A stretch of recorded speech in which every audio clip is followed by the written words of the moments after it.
बंद करो।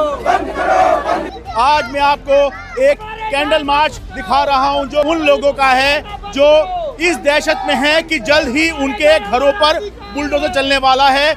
इसलिए आवाज उठाओ और किसी भी तरह से बुलडोजर को रोको। बताइए क्या कहना चाह रहे हैं इस मार्च के जरिए? ये कह रहे हमारे घर हमें वापस दो। यहाँ कोई उत्तर प्रदेश सिंचाई विभाग की जमीन नहीं है। काफी कम से कम 90 साल हो गए यहाँ रहते रहते। कोई भी सरकार चुनी जाती है वो लोगों को आवास देने के लिए चुनी जाती है, आवासों को उजाड़ने के लिए नहीं चुनी जाती है। पूरी कॉलोनी टूटने के तगार पे खड़ी हुई है, तो अब इस टाइम पे यहाँ पे कोई आगे देख नहीं रहा है, ना कोई विधायक ना कोई नेता। जब हमारे वोट लेना है तो जब भी तो सरकार थी, आज हम अवैध हो रहे। कोई नेता हमारे पास अब कोई मदद नहीं कर रहा। अब कहाँ सरकार चली गई है? गरीबों की दिक्कत है तो एक बम बना के घेर दे और मार दे हम पब्लिक को। और क्या बुलडोजर चला के सबके ऊपर धोखेबाजी करी है ये हमारे साथ में, गरीबों के साथ में धोखेबाजी करी है। किसने?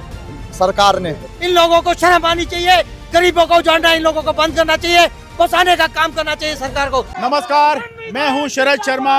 आप देख रहे हैं शरद शर्मा ऑन ग्राउंड। आज मैं आपको एक कैंडल मार्च दिखा रहा हूं जो किसी पॉलिटिकल पार्टी का नहीं है बल्कि आम लोगों का है। उन लोगों का है जो इस दहशत में है कि जल्द ही उनके घरों पर बुलडोजर चलने वाला है। इसलिए आवाज उठाओ और किसी भी तरह से बुलडोजर को रोको। मैं दिल्ली के ओखला विधानसभा क्षेत्र के तहत आने वाले आली गांव में हूं।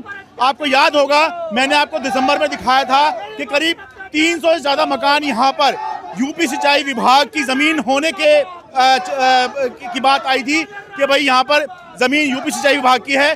तो कोर्ट के आदेश पर यहाँ पर 300 से ज्यादा मकान सील कर दिए गए थे। मैंने आपको दिखाया था कि कैसे ठंड में औरतें, बच्चे और जो जिन महिलाओं ने हाल ही में बच्चों को जन्म दिया है, कैसे खुले आसमान के नीचे बैठने को, सोने को मजबूर हैं लोग, कैसे परेशान हो रहे हैं। एक तो वो मामला था, उसी का ही एक्सटेंशन है कि अभी 300 मकान ही सील हुए हैं, उन पर बुलडोजर चलना है। लेकिन इसके आगे आली गांव में ही करीब 1500 और मकान जो है वो तोड़े जाने की बात है, सील करके फिर तोड़े जाने की बात है। क्योंकि मामला है 8.5 एकड़ की जमीन का, जिस पर उत्तर प्रदेश सिंचाई विभाग दावा कर रहा है कि भाई ये हमारी है, ये दिल्ली की जमीन नहीं है, ये हमारी जमीन है। तो जिस सड़क पे मैं चल रहा हूँ जहाँ पे यह प्रोटेस्ट हो रहा है, यहीं पर आप ड्रोन से देखिए कि सड़क के दोनों तरफ आपको ये जो घर दिखाई दे रहे हैं दाएं और बाएं, ये सारे जो हैं बुलडोजर की रडार में हैं। यानी कि यूपी सिंचाई विभाग दावा कर रहा है कि जमीन हमारी है, इसको खाली कीजिए। तो लोग इस बात से डरे हुए हैं कि भाई अभी तो सिर्फ सील हुए हैं वो कुछ मकान हैं, लेकिन इसके आगे करीब 1500 मकान और बताए जा रहे हैं कि भाई ये जो हैं ये पहले सील होंगे और यहाँ पर बुलडोजर चलेगा। तो मैंने आपको पूरी कहानी ये बता दी है। अब इसके बाद में यहाँ के लोगों से बात करता हूँ जो आज यहाँ पर ये कैंडल मार्च निकाल रहे हैं। दिन ठंड में शाम में ये कैंडल मार्च निकाल रहे हैं। बताइए क्या कहना चाह रहे हैं इस मार्च के जरिए? ये कह रहे हमारे घर हमें वापस दो। यहाँ कोई उत्तर प्रदेश सिंचाई विभाग की जमीन नहीं है। ये 300 साल पुराना पुश्तैनी गांव है। ये गांव अंग्रेजों से भी पहले इतिहास में गांव का नाम है। ये जहाँ चल रहे हैं 300 साल पुराना बसा हुआ है। पर ये बताइए ना, कोर्ट का आदेश है, आप उसमें जाकर कागज दिखा दीजिए कि भाई ये जमीन हमारी है, मकान हमारे हैं। आप दादा की जमीन के कहाँ से कागज दिखाएंगे हम? शरद भाई मैं आपसे कहना चाहता हूँ कि पूरे देश के अंदर गांव के क्षेत्रों के अंदर चले जाइए, लालडोरा की जमीन होती है सब गाँवों के अंदर। उस गाँव के अंदर किसी के पास भी आपको किसी तरह की रजिस्ट्री या पावर अटॉर्नी नहीं मिलेगी। पावर अटॉर्नी भी जिन लोगों ने बनवाई है वो सिर्फ अपने मीटर वगैरह लगवाने के लिए बनवाई है। तो उन लोगों के पास कौन से कागजों की बात करते हैं? इनके पास राशन कार्ड है, पैन कार्ड है, आधार कार्ड है, बिजली का बिल है, पानी का बिल है, पासपोर्ट है और सारे डॉक्यूमेंट इस तरह के जो रिक्वायर्ड होते हैं एक आम आदमी को जीने के लिए, वो सारे डॉक्यूमेंट इनके पास है। उसके बावजूद भी ये सरकार हम लोगों को अवैध मानती है और हमें उजाड़ने का काम ये सरकार करती है। मैं इस सरकार की आपके चैनल के माध्यम से शरद भाई घोर निंदा करता हूँ और प्रशासन की भी घोर निंदा करता हूँ। इन लोगों को शर्म आनी चाहिए, गरीबों को उजाड़ना इन लोगों को बंद करना चाहिए, बचाने का काम करना चाहिए सरकार को, जिसके लिए हमने इनको चुना है। ठीक है भाई, जहाँ पर ये मार्च निकल रहा है और जहाँ पर ये मकान तोड़े जाने की बात है, जहाँ पे यूपी सिंचाई विभाग कह रहा है जमीन हमारी है, वहाँ पर यहाँ के लोगों ने एक पोस्टर लगा दिया है और उसमें सीधे सीधे एक बात पूछ रहे हैं कि भाई जब हमारा राशन कार्ड, वोटर कार्ड, आधार कार्ड, पासपोर्ट सब दिल्ली के हैं तो ये सिंचाई विभाग, उत्तर प्रदेश का सिंचाई विभाग कहाँ से आ गया? तो ये सवाल उठा रहे हैं कि अगर वाकई में जमीन यूपी सिंचाई विभाग की है तो 70-80 साल से अगर यहाँ पर लोग रह रहे हैं तो फिर ये जो यूपी सिंचाई विभाग है ये कर क्या रहा था? तो निशानदेही हो चुकी है मकानों की, तो इसलिए लोग अब डरे हुए हैं। खासतौर से जब सीलिंग हो गई, एक कॉलोनी है यहाँ पे मस्जिद कॉलोनी, 300 ज़्यादा मकान यहाँ पे सील हो गए, तो अब यहाँ के लोगों को लग रहा है कि भाई ये नंबर मस्जिद कॉलोनी के बाद में अब हमारा आने वाला है, तो इसलिए अब आवाज़ उठा रहे हैं। थोड़ा पीछे की तरफ चलते हैं। आपका क्या नाम भाई साहब? मेरा नाम हसरत नाम है भाई। आप कब से रह रहे हैं यहाँ पर? हमारी चौथी पीढ़ी चल रही है जी यहाँ पर। चौथी पीढ़ी? हाँ जी, मैं यहाँ का, मेरे बेटा यहीं का, मेरे फादर यहीं के, हमारे दादा यहीं के, अच्छा। उनके पापा जी भी यहीं के। पर ये बताइए, कुछ तो कागज होंगे आप लोगों के पास में कि हाँ भाई आप यहाँ यहीं के हैं? जी पहले कागजों पे इतने बड़े बूढ़े ने ध्यान नहीं दिया, और जो कागज हैं उनको गवर्नमेंट मानने के लिए तैयार नहीं है जी। अच्छा।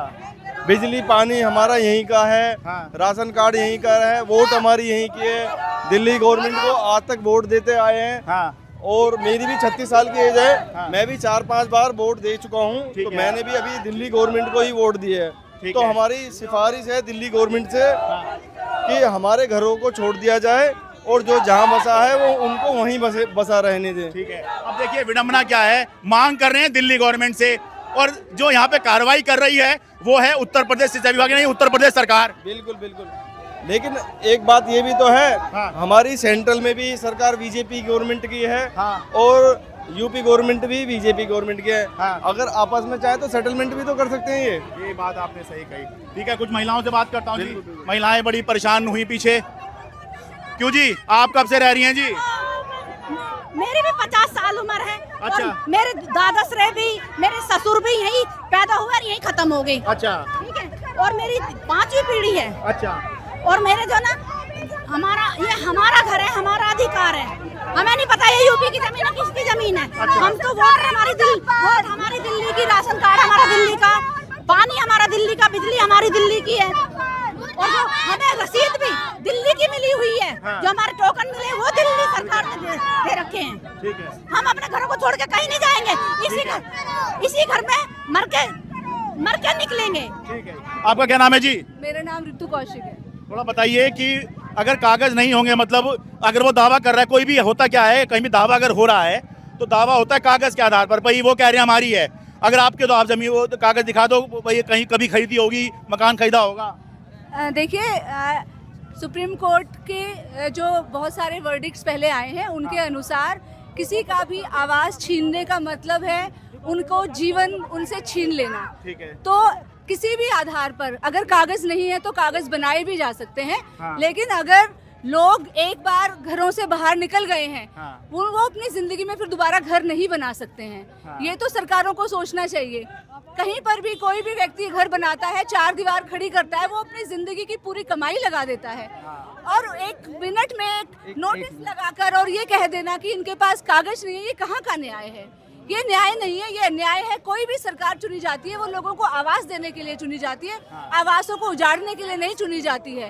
तो और वैकल्पिक व्यवस्था करने की कोई बात ही नहीं सोची जा रही है। हम लोग लगातार लड़ाई लड़ रहे हैं। कल हम लोगों ने शहरी विकास मंत्री खट्टर जी को एक ज्ञापन सौंपा है, दिल्ली की मुख्यमंत्री को रेखा गुप्ता जी को एक ज्ञापन सौंपा है। खट्टर जी ने हमें ये आश्वासन दिया है कि हम लोग जो शहरी विकास मंत्री है, हाँ। उनका कोई भी लेना देना नहीं है। तो हमने उनसे रिक्वेस्ट की कि सर, आपका हो सकता है आपका नोटिस से कोई लेना देना ना हो, लेकिन लोगों को के घर बचाना एक आवास मंत्री की जिम्मेदारी है। तो हम आपसे ये रिक्वेस्ट कर रहे हैं कि सर, लोगों के घरों को बचाइए, और नहीं तो वैकल्पिक व्यवस्था सरकार करे, इसको आप सुनिश्चित कीजिए। ठीक है भाई, मेरा ये कहना है भाई इसमें, भाई अगर ये इतने साल से यहाँ पर रह रहे हैं, लोगों ने यहाँ घर बनाए हैं, लोगों का पैसा यहाँ पे लग गया है, तो केवल यही मामला नहीं, इससे पहले भी जहाँ पर भी बुलडोजर चल रहा है, सीलिंग हो रही है, कहीं पर भी आप लोगों ने ये देखा कि जिन अधिकारियों ने, जिन नेताओं ने लोगों को वहाँ पर बसाया, वहाँ पर रहने दिया, उनके वोटर कार्ड, उनके आधार कार्ड, उनके सभी तरह के दस्तावेज बनवाए, कभी किसी अधिकारी पर, नेता पर कोई कार्रवाई हुई? भाई लोगों को तो दंड मिल ही जाता है। जब आप उनके मकान तोड़ते हैं बुलडोजर चलाकर, जब आप सीलिंग करते हैं, तो लोगों को तो दंड मिल ही जाता है। आप कहेंगे कि ये क्या दंड है? अरे भाई, लोगों ने अपनी पूरी जिंदगी की उसमें जमा पूंजी लगा दी है।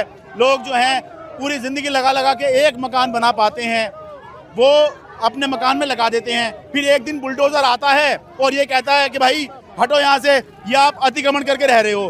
तो लोगों ने जो पैसा लगाया है वो तो सब वेस्ट ही हो जाता है।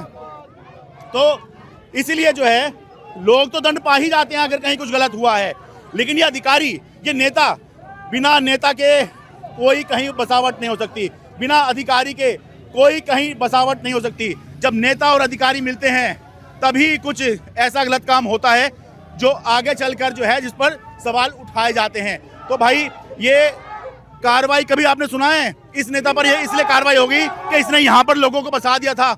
सुना है इस अधिकारी पे कार्रवाई होगी इसने यहाँ पे लोगों को बसा दिया था? नहीं, सिर्फ आम लोगों पे कार्रवाई होती है। और उसके बाद लोग जो हैं इस तरह से मोमबत्ती मार्च निकाल रहे हैं, कैंडल मार्च निकाल रहे हैं। लोकतंत्र में यही तो तरीका है अपनी बात कहने का। और क्या बड़े चैनल जो हैं, ये बड़े चैनलों पे आप ये सब मार्च देखेंगे? नहीं, बड़े चैनलों पे ये मार्च नहीं देखेंगे। क्यों ही देखेंगे? इनके होने ना होने से बड़े चैनलों को कोई फर्क नहीं पड़ रहा, यकीन मानिए उनको कोई फर्क नहीं पड़ता। इसलिए इनकी बात भी नहीं दिखा रहे, सिर्फ ये कह देंगे जिस दिन इनके घर पे सीलिंग होगी, इनके घर पे बुलडोजर चलेगा, तो आप एक लाइन न्यूज़ चैनलों पर चलते देखेंगे, भाई प्रशासन की कार्रवाई, योगी बाबा का बुलडोजर चला, यही चलेगा। अवैध निर्माण था, लोगों ने कब्जा किया हुआ था, ये कब्जाधारी थे। अरे मैं कह रहा हूँ यहाँ पे मुझे नहीं पता भाई सही क्या है गलत क्या है, लेकिन इतने सालों से अगर लोग रह रहे हैं तो भाई जिन लोगों ने वोट लिए हैं इनसे, वो इनके कर्जदार हैं। ये लोग वोट दिल्ली में दे रहे हैं, आज इनको कहा जा रहा है कि ज़मीन ये यूपी की है, आप दिल्ली के हो ही नहीं। बताइए, तो जो सरकारें, जो मंत्री, जो एमपी, जो एमएलए इनके वोटों से बने, वो कहाँ के हैं? वो भी यहीं के हैं, कहीं बाहर के हैं? ये सोच के देखिए। आपका क्या नाम है जी? शकुंतला। बताइए जी, आप कब से रह रही हैं? मुझे हो गए जी 45 साल हो गए मेरे शादी को, मेरे को। अच्छा। और मेरे बड़े बूढ़े इतने बुजुर्ग मरे हैं कि उनकी हमारे ददिया ससुर हमारे यहीं पैदा हुए, यहीं खत्म। अब बताइए 45-50 साल यहाँ 40-45 साल मुझे हो गए। ठीक है। शादी ब्याह मैंने बच्चों की भी कर दी है। हाँ। तो ये बताओ अब हम कहाँ से अवैध हैं? सरकार को ये नहीं दी कि जब हमारे वोट लेना है तो जब भी तो सरकार थी। हाँ। आज हम अवैध हो रहे हैं। जब हमारे मकान बनाए जा रहे हैं, हाँ। जब हमारे सब काम वोट लेने के लिए आ रहे हैं, तो जब भी तो हम सरकारी थे। हाँ। आज हम सरकारी कहाँ से हो गए सरकारी? जब चुनाव आते हैं, चुनाव आते हैं, जब तो हमारे पास आते हैं वोट लेने के लिए। अरे पैर भी छूते होंगे? पैर छूते, अरे हम पैर छूते हैं। हाँ। हमारी बहू बेटिन के भी पैर छूते हैं। हाँ। आज हमारे बड़े बूढ़े की कदर हो रही है। कहाँ जाए हम बच्चों को लेके? अरे जब चुनाव होते हैं ना तो बड़े छोटे का लिहाज नेता भूल जाता है, छोटे के भी जाके पैर छू देता है। अब कोई नेता हमारे पास अब कोई मदद नहीं कर रहा। अब कहाँ सरकार चली गई है? अब भी तो हम ये हमारी मदद कर सकते हैं सरकार। हाँ। हम अब हमारे घर टूटेंगे तो हम पहले अपनी जान देंगे। हाँ। और जब हम अपने घर को टूटने देंगे। भाई चलते रहिए, आज आप बताइए। नहीं, जब चुनाव होता है तो ये लोग गली गली घूमते हैं। हाँ। और अब ये पूरी कॉलोनी टूटने के तगार पे खड़ी हुई है, तो अब इस टाइम पे यहाँ पे कोई आगे देख नहीं रहा है, ना कोई विधायक, ना कोई नेता। हाँ। कोई भी नहीं आ रहा है। मतलब हाँ। अब ये कहा जा रहा है कि ये जमीन इलीगल है। मतलब इतने सालों से लोग यहाँ पे रह रहे हैं। हाँ। तब ये सारी सुविधा इनको मिली हुई थी, तब ये इलीगल नहीं थी। हाँ। यहाँ पे हर एक चीज तो दिल्ली की है। हाँ। क्या यहाँ पे यूपी का है? हमें ये बता दीजिए। यहाँ पे यूपी की अगर एक भी चीज मिल जाए आप लोगों को तो हम भी कह देंगे चलो ये जमीन यूपी की है। हाँ। बट यहाँ पे A to Z चीजें तो दिल्ली की है। हाँ। फिर आप लोग कैसे कह सकते हो यूपी वाले की ये जमीन यूपी की है? यहाँ पे A to Z sewer, pipeline, gas वैस, इलेक्ट्रॉनिक, जितनी भी चीजें मतलब सबको मिली जाती हैं। हाँ। सब दिल्ली की हैं। तो फिर कैसे ये चीज यूपी की हो गई है? और मैं तो ये कह रहा हूँ, चलते रहिए भाई, दिल्ली सरकार क्यों नहीं दावा ठोक रही है? बिल्कुल। भाई, अगर उसके ये सारा इलाका उसी के तहत पड़ रहा है। ठीक है, दिल्ली सरकार तो कहे भाई अब इतने सालों से रह रहा है तो भाई छोड़ दो, कुछ तो बात करे। जी बिल्कुल। हम लोगों को, अरे चलो आप लोगों का जो भी आप लोग आपस में डिस्कस करो। हाँ। कि हाँ ये जमीन हमारी है, ये जमीन तुम्हारी। तो हम लोगों को क्यों पीसा जा रहा है कि मतलब ये ज़मीन नहीं है, आप लोगों की नहीं है? यहाँ पे डीएम सीएम आके वो लोग डिस्कस कर रहे हैं कि नहीं ये ज़मीन तो हमारी है। अरे आप लोगों की ज़मीन है तो आप हमें प्रूफ दिखाइए ना कि आप लोगों की कैसे ज़मीन है। हमारे पास तो 36 प्रूफ हम दिखा देंगे, Aadhaar card, PAN card, ration card, बिजली बिल, A to Z चीज़ दिखा देंगे। फिर आप लोग कैसे कह रहे हो कि ये यूपी की ज़मीन है? हमारा तो बस ये है कि हमारे घर हमें मिल जाए, हमारे घर हमसे ना छीने जाए बस। अब देखिए, जैसे इन लोगों से मांगा जा रहा है कि कागज दिखाओ, तो यहाँ के लोग भी कह रहे हैं सरकार से आप कागज दिखाओ कि ज़मीन आपकी है। खैर सरकार तो खैर क्या दिखाएगी, मामला कोर्ट में भी गया है, बताया जा रहा है हाई कोर्ट में भी अभी मामला है, दिल्ली हाई कोर्ट में। लेकिन हज़ारों लोगों के सर से छत जाने का खतरा है, इसलिए लोग सड़क पे उतरे हुए हैं।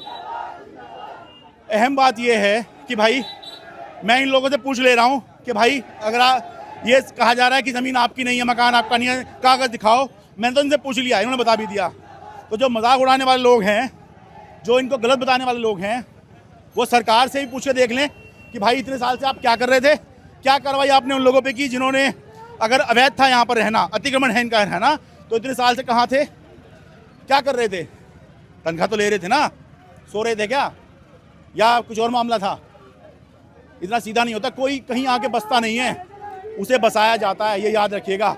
वोटर कार्ड, आधार कार्ड, ये सब ऐसे नहीं बनते हैं, ऊपर से कहा जाता है कि हाँ बनाओ, तब जाके ये सब बनता है। 85-86 साल के तो मेरे पिताजी 85-86 साल के तो मेरे पिताजी खत्म हो गए। यहाँ पे 43 साल की मेरी उम्र है। मेरे दादाजी भी यहीं पे ही थे, मेरे परदादाजी भी यहीं पे ही थे। काफी कम से कम 90 साल हो गए यहाँ रहते रहते। भाई ये कह रहे हैं 90 साल मुझे यहाँ रहते दोगे, आज मुझसे कागज मांगे जा रहे हैं। तो सब चीज यहाँ पे, सब चीज प्रूफ हैगी, हर चीज प्रूफ हैगी। यहाँ तक के बच्चे बच्चे की, दादा दादा की, हर चीज की प्रूफ है। भाई पहले एक और बात बता दूं, लोगों को लग रहा था कि बस यहाँ पर मुसलमान हैं तो बहुत सारे लोग जो हैं इसी में खुश थे, चल ठीक है। मुसलमान हाँ नहीं, मैं बता दूं, मैं बात पूरी कर दूं कि भाई ये खुश हो रहे थे हाँ मुसलमान हैं। अरे भाई वो पहले जो मस्जिद कॉलोनी सील हुई है उसमें बहुतायत मुसलमान की थी, लेकिन अब जिन पे बुलडोजर का खतरा मंडरा रहा है वो ज्यादातर लोग हिंदू हैं। सही कह रहा हूँ जी? जी बिल्कुल सही है जी। मुसलमान तो पहले से भी रह रहे थे, वो आज तक उनसे कोई 2-4 घर है पीछे, बाकी मुसलमान 2-4 ही घर हैं, ज्यादा नहीं है। मतलब सारा हिंदू है। यहाँ से 1 किलोमीटर से आप आ रहे हो पैदल पैदल, यहाँ सारा दलित हिंदू वर्ग का आदमी है सारा, और बीजेपी को वोट करता था ज्यादातर यहाँ पे। अच्छा हाँ, अब आके कह रहे हैं हमारी जमीन यूपी गवर्नमेंट, जबकि हमारा गांव 300-400 साल पुराना है ये अली गांव, और उसके बाद भी ये कह रहे हैं कि अब आके बोल रहे किस में कि हमारी जमीन है ये। बताइए, मैं तो ये कह रहा हूँ जी, राहत इंदौरी साहब का एक शेर है, लगेगी आग तो आएंगे घर कहीं जद में। यहाँ पे सिर्फ हमारे मकान थोड़ी है। जो 72 में ये लीज पे कभी न दी थी जमीन, उन्होंने इनकी बाउंड्री कर ली 72 में। 72 में के बाद अब ये कह रहे हैं ये भी जमीन हमारी है, ताकि ये जमीन ये गरीब आदमी को परेशान कर सकें। हाँ जी, आप कुछ कह रहे थे? जी सरकार ये कहती है कि जमीन अवैध है, तो क्या डॉक्यूमेंट भी अवैध है? ये देखो, ये दिल्ली का हमारा आधार कार्ड है, पैन कार्ड है, और सरकार हमें अवैध बताकर भगाना चाहती है, यहाँ से अपनी मनमानी कर रही है। और हम गरीब लोग हैं, कहाँ जाएंगे? हम 70-80 साल से रह रहे हैं हम यहाँ पे। बताओ डॉक्यूमेंट ये सारे ये रहे मेरे पास, और भी डॉक्यूमेंट है, ये रहे। दिल्ली गवर्नमेंट बोल रही है कि हम अवैध है। ये देखो, ये पानी का बिल है, बिजली का बिल है ये, और ये राशन कार्ड है, बीपीएल कार्ड है, खुद मोदी की सरकार ने बनाए हमारे डॉक्यूमेंट, और आज कहती है हमें बेघर करना चाहती है हमें। हम कहाँ जाएंगे अपने छोटे छोटे बच्चे लेके? दिन भर कमाते, प्राइवेट नौकरी करते हैं, बताइए कहाँ जाए हम? ये गांव 300-400 साल पुराना सर, ये 300-400 साल पुराना गांव है, जो बढ़ती आबादी में सरकार को गरीबों की इतनी दिक्कत है तो एक बम बना के घेर दे और मार दे हम पब्लिक को। और क्या बुलडोजर चला दे सबके ऊपर। नहीं, जब सरकार को हमारे से गरीब आदमी से आपकी तो पूरी उम्र यही निकल गई होगी। उम्र निकल चुकी है, कितनी उम्र हो गई आपकी अम्मा? 80 साल की उम्र होगी हमारी। शुरू से ही यही रहते हैं हम, यही पर हमारी शादी मीठापुर की बेटी हूँ मैं, मीठापुर की बेटी हूँ। अच्छा, मीठापुर से यहाँ पे आके आई थी आप? हाँ। अच्छा, 80 साल की उम्र होगी, 40 साल की निर्बालक हो गई। भाई मान लो 20 साल की उम्र में भी ब्याह किया है, वैसे और जल्दी शादी हो गई होगी, पर 60 साल तो मान के चलो अम्मा यहीं रह रही है 60 साल से। हमारी पैदाश यहीं की है। बचपन बीत गए यहाँ पे, बचपन खेलते खेलते गुजर गए यहाँ पे। बचपन हमारे यहीं बीत गया, हमारे 30-30 साल के 40-40 के बच्चे हो रहे हैं हमारे। छोटे छोटे बच्चे ने लेकर कहाँ जाएंगे? हमारे पोते पोते ने लेकर हम बच्चों का भविष्य बनाने या हम इस सरकार के चक्कर में लग जाएं। अगर हम यहाँ से गुजर गए तो जाएंगे कहाँ? सरकार हमको जवाब तो दे कम से कम। अपनी बेटी ने कैसे बचाए हम? जब वैसा तो ये कह रहा है कि बेटी बचाओ बेटी पढ़ाओ, तो बेटी ने कैसे पढ़ावे? कैसे कैसे घर बनाए हमने, ईंट लगाई है गरीब आदमी ने। क्या कह रहे हो भाई साहब? धोखेबाजी करी है ये हमारे साथ में, गरीबों के साथ में धोखेबाजी करी है। किसने? सरकार ने। ठीक है जी। अपने बच्चे ने पढ़ाएंगे या हम अपने भविष्य बनाएंगे या उनकी शादी ब्याह करेंगे? बच्चे सियाने होते आ रहे हैं शादी ब्याह के लिए। 58 साल की उम्र है जी मेरी जी, मैं पैदा ही हुई यहाँ, मेरे पास जन्म पत्री मेरी यहीं की है। 58 साल की आपकी उम्र हो गई? हाँ जी, 58 क्या नाम है आपका? मेरा नाम चंद्रमल है जी, और ये पुस्ता रोड बढ़ती आबादी में है ये, और गाँव वाली 300-400 साल पुराना ये गाँव है। और जब से हमारे दादा परदादा अभी वो बेचारे चले बसे, उन्होंने बनाया मकान, झज्जर हो गए, फिर पिताजी ने बनाया वो भी झज्जर हो गए, अब हमने बनाया, मतलब तोड़ तोड़ के वही मकान। अब ये कह रहे हमारी जमीन है। तो इस तरह के ये बोल रहे हैं कि हमारी ज़मीन, इस किस्म से बोल रहे हैं कि हमारी ज़मीन है, जबकि ऐसा कोई इनके कोई हुई नहीं था। जो इन्होंने जो ये ज़मीन थी यूपी गवर्नमेंट की, इन्होंने कब्जा लिए, 72 में कब्जा लिए। अब ये कह रहे हैं कि ये भी हमारी ज़मीन है। तो ऐसा इन्होंने हमारे लिए बहुत बड़ा वो करा है, षड्यंत्र रचा है। गरीब आदमी हम कहाँ जाएंगे जी? हम बच्चे हैं, छोटे छोटे बच्चे हैं, बड़े बच्चे भी हो रहे हैं, वो पढ़ भी नहीं पा रहे। इसी कारण सारे बुजुर्ग हैं जो सील लगी यहाँ मर रहे हैं, बूढ़े बूढ़े बीमार हो रहे हैं, कोई यहाँ पे बच्चे बीमार हो रहे हैं, कोई बूढ़े बीमार हो रहे हैं, खाना पीना हराम हो रहा है जी, नींद नहीं आ रही, पूरी रात परेशान रहते हैं बड़े बूढ़े सब। बच्चन का भविष्य अंधकार में जा रहा है बिल्कुल ही यहाँ। असल में मूल बात ये है कि देखिए, इतने साल से ये लोग यहाँ रह रहे हैं और अचानक से आके आप इनको कहो लाओ भाई कागज़ दिखाओ। इतने साल से लोग यहाँ रह रहे हैं, अचानक से आके आप इनको कहो कि भाई तुमने अतिक्रमण कर रखा है। इतने साल से लोग यहाँ पे रह रहे हैं, अचानक से आप आके इनको कहो कि भाई ये ज़मीन तो दिल्ली की ही नहीं है, आप ऐसे ही सोच रहे हो कि आप दिल्ली में रह रहे हो। ना ना ना, आप जो है यूपी टाइप निवासी हो। ये यूपी सिंचाई विभाग 8.5 एकड़ पे दावा कर रहा है कि भाई ये ज़मीन उसकी है। तो भाई ये सोच के देखिए, ये पूरी ज़िंदगी जो है यहाँ के बहुत से लोगों की इस भ्रम में निकल गई लगती है कि वो दिल्ली के निवासी हैं। अब उनसे कहा जा रहा है ना ना ना ना, तुम तो यूपी के निवासी हो और लाओ यूपी के जो हैं डॉक्यूमेंट्स लाओ। अब वो इन पे है नहीं। अब बताओ ये कैसे ये काम होगा। खैर, अंत में मैं ये बात कहता हूँ कि भाई मैं ऐसा कोई दावा नहीं कर रहा हूँ कि ज़मीन इनकी है या ज़मीन इनकी नहीं है, ऐसा कोई दावा नहीं कर रहा हूँ। पर मैं ये कह रहा हूँ कि भाई जब सरकार के सिस्टम ने, अधिकारियों ने, मंत्रियों ने, नेताओं ने, जिसने भी किया है, ये गलती कर रखी है कि भाई यहाँ पर इनको पहले बसाया आपने, ठीक है। अब तो ये भी नहीं कह सकते कि यहाँ पर इसकी सरकार है, वहाँ पर उसकी सरकार है। अरे भाई, दिल्ली में भी बीजेपी की सरकार है, यूपी में भी बीजेपी की सरकार है। अगर ये हरियाणा लगता हो तो भी हरियाणा में भी बीजेपी की सरकार है। तो कोई जो है अगर करने पे आए तो कोई ऐसा रोकने वाला नहीं है, ठीक है। कि भाई जब पहले आपने गलती कर दी कि लोगों को यहाँ बसा दिया, तो फिर बिना पुनर्वास के ज़मीन पे इनका दावा, मैं नहीं कह रहा हूँ कि भाई कितना मजबूत है कितना, वो तो कोर्ट देखेगा। मैं कागज़ वागज देखकर मैं नहीं कह रहा हूँ। और क्यों मैं कागज़ देख के क्यों कहूँ? जब नेता दावा करते हैं कि हम आपको चुनाव के बाद ये दे देंगे वो दे देंगे, तो चुनाव वो पता चलाते वक्त हम लोग उनसे डॉक्यूमेंट्स मांगते हैं कि सबूत दिखा। कैसे कर देगा तू ये, या कैसे कर दोगे आप? ठीक है, जब ये नहीं मांगते तो फिर इनसे क्यों मैं प्रूफ मांगूँ? मामला वो कोर्ट में होगा। ये जमीन जो 72 में ये वाली इन्होंने कब्जा करी, बाउंड्री कर रखी है। अच्छा, ये यूपी गवर्नमेंट की जमीन है। अच्छा। जो इन्होंने पूरे बाउंड्री मार रखी है अपनी जमीन की। अच्छा। और 72 में से ये 100 कहाँ रहते इस जमीन के बारे में, हमारी जमीन है जो बता रहे हैं जो। अच्छा। ये 72 में कहाँ सो रहे, 72 के बाद कहाँ सो रहे थे? यूपी गवर्नमेंट जो बता रही है अपनी जमीन बता रही है, जबकि ये जमीन तो हमारी है, हमारे बाप दादा के टाइम की है, अब की नहीं है बची हुई है। ठीक है जी, गाँव की बढ़ती आबादी में। ठीक है जी, तो मैं तो बस यही कह रहा हूँ जी कि भाई जब पहले इनको यहाँ पे बसने दिया गया और बसाया गया, इनके डॉक्यूमेंट्स बनाए गए, इनकी ज़िंदगी यहाँ पे निकली, तो अब इस तरह से उजाड़ना ये जो है इंसानियत नहीं है। अगर उजाड़ना है, कोई सरकार यहाँ प्रोजेक्ट ला रही है, तो भाई इनको जो है किसी कहीं और जो है इनको बसाए और उन अधिकारियों का, उन नेताओं का पता लगाए और दंडित करें उनको जिन्होंने एक अव्यवस्था यहाँ पे बनाई और जिसकी वजह से सरकार पर जो आगे का खर्चा आएगा इनको पुनर्वास देने का, वो सब उनसे वसूले। तब तो पता लगे कि हाँ भाई सरकार जो है पूरी तरह से न्याय कर रही है। खाली ये कर देना कि ये ज़मीन जो है तुम्हारी नहीं है और यहाँ से हटो, ये कह देना तो कोई न्याय नहीं लगता है। बाकी आपको जैसा ठीक लगे वैसा बताइएगा। और आखिरी में नीचे सब्सक्राइब का बटन दिखाई दे रहा है, वो दबा दीजिए। इतनी मेहनत कर रहे हैं, कुछ तो सिला दीजिए। दिल्ली के आली गांव से अपने कैमरा सहयोगी अमन कुमार के साथ में शरद शर्मा।